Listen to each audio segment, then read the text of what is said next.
Andrea Brillantes, talaga namang napapuri naman kay Kathryn Bernardo. Ngunit insecure siya. Makikita sa mga mata niya na talagang gusto niyang maging isang Kathryn din, na may isang Daniel na umaalalay, nagsusuyo, naghahabol at talagang patay na patay sa pagmamahal sa kanya.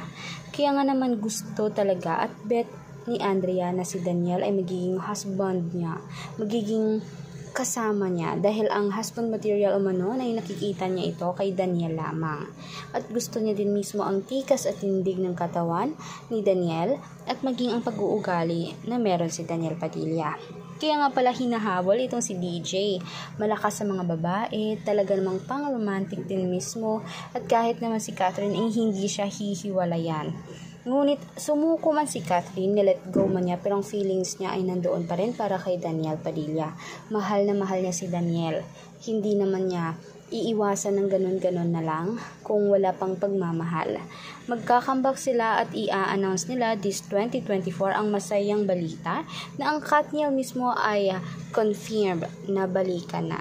At wala nang iintindihin pa ang mismong mga bashers nila at mga naging haters ng hiwalayan nila.